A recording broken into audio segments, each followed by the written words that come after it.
அருட்பெருஞ்சோதி தனிப்பெரும் கருணை அருட்பெருஞ்சோதி. வணக்கம் மக்களே. இன்று நம்முடன் இருப்பது ஐயா அரசசாமி பிரம்மஞானி அவர்கள். வணக்கம் ஐயா. ஐயா, இப்பெல்லாம் மனிதர்கள்கிட்ட நன்றி விசுவாசமே இல்லையா ஐயா? இதை எப்படி மாத்துறது? அதுக்காக எங்க மக்களுக்கு ஒரு கருத்து சொல்லுங்க ஐயா. ரொம்ப அருமையான கேள்வி கேட்டுக்கிறீங்க.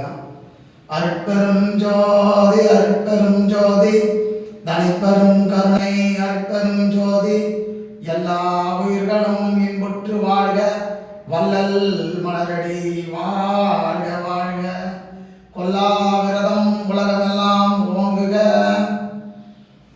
இன்றைக்கு ரொம்ப அற்புதமான ஒரு கேள்வி கேட்டிருக்கிறாங்க. அதாவது பார்த்தீங்கன்னா நன்றி விசுவாசமே இல்லை அப்படின்னு சொல்லிட்டு, இது மனித வாழ்க்கைக்கு இது எங்கே பார்த்தாலும் அது உண்மைதான் இல்லை.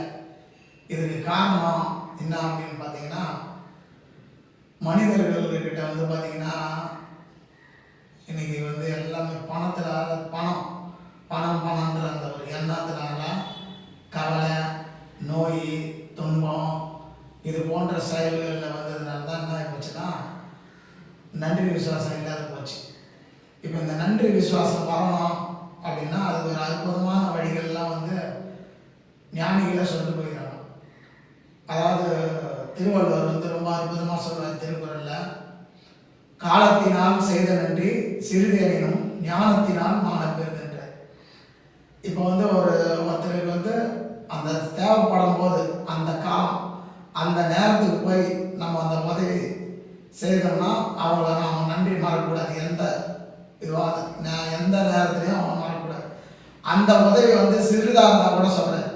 அதாவது காலத்தினால் செய்த நன்றி, அந்த நேரத்துக்கு சிறிய உதவி இருந்தாலும் நம்ம நன்றி மறக்கக்கூடாது. அதை நான் சொல்கிறேன். காலத்தினால் செய்த நன்றி சிறிதேனும் ஞானத்தினால் மானப்பெறுகிறது அப்படின்ற. ஞானத்தினால்னா அறிவுள்ள இந்த செய்த நன்றியை மறக்க மாட்டான். ஞானம்னா அறிவுள்ள எந்த காலத்திலையும் அந்த நன்றியை மறக்காம இருப்பான்றதுக்காக திருக்குறள் அற்புதமான ஒரு குறளை சொல்லியிருக்கிறாரு. அதுபோல் நன்றி விசுவாசத்தோட நம்ம நடக்கணும். அது எங்கே இருந்தாலும் சரி, உதவி செய்தவங்கள நம்ம மறக்கக்கூடாது. இதுக்கு ஔவையும் அற்புதமான ஒரு விஷயத்தை சொல்லுது. ஔவை எப்படி சொல்லுதுன்னா தாவரையில் வச்சு சொல்லுது. ஒரு தென்னை மரத்துக்கு அற்புதமான ஒரு திருக்குறள் எழுதிடுது. ஔவை சொல்லுது ஆத்திச்சூடையில், நன்றி ஒருவருக்கு செய்தகால் அந்நன்றி தருங்கோல் என வேண்டாம் நின்று தளரா வளர்த்தெங்கு தான் முன்ற நீரை தலையாடி தான் தருகலாம் அப்படின்னு சொல்லிட்டு தென்னை மரத்துக்கு ஔவை ஒரு அற்புதமான ஒரு செய்தி சொல்லிடுது. என்ன அப்படின்னு பார்த்தீங்கன்னா, நம்ம அந்த தென்னை மரத்துக்கு எந்த விதமான தண்ணி நீங்கள் ஊற்றினீங்கனாலும் அது நமக்கு நன்றி விசுவாசத்தோட சுத்தமான தண்ணியை நமக்கு அது தலையில் தாங்கி நமக்கு இளநீராக நமக்கு தருது. அப்போ ஒரு செடிக்கு கூட இந்த நன்றி விசுவாசம் இருக்குது. அதனால் மனிதனுக்கு இன்னும் அதிகமாக இருக்கணுன்றதுக்காக தான் இந்த நன்றி விசுவாசத்தை அற்புதமாக தெளிவாக சொல்லியிருக்கிறாங்க. அதனால் நம்ம ஒவ்வொருத்தரும் ஒவ்வொரு காலகட்டத்துக்கு யாரெல்லாம் உதவி செய்கிறாங்களோ அந்த உதவியை மறக்காமல் நாம் நன்றி விசுவாசத்தோடு நடந்தோம்னா நமக்கும் நல்லது, நம்மளுக்கு உதவி செய்தவங்களுக்கும் நம்ம நன்றி விசுவாசத்தோடு இருப்போம்ன்ற அந்த நல்ல கருத்தை உங்களிடம் பகிர்ந்துக்க இன்றைக்கு அருள் உதயத்தினால சொல்கிறேன். இதை எல்லோரும் கேட்டு பயனடைங்க. உங்கள் வாழ்க்கையில் எல்லா வளமும் நலமும் பெறுவீர்கள் என்று அருட்பெரும் ஜோதி ஆண்டவன் அருளால் உங்களை வாழ்த்துகின்றேன். நன்றி, வணக்கம். அருட்பெரும் ஜோதி அருட்பெரும் ஜோதி தனிப்பெரும் கருணை அருட்பெரும் ஜோதி எல்லா உயிர்களும் இன்புற்று வாழ்க வள்ளல் மலரடி வாழ்க வாழ்க. நன்றி ஐயா.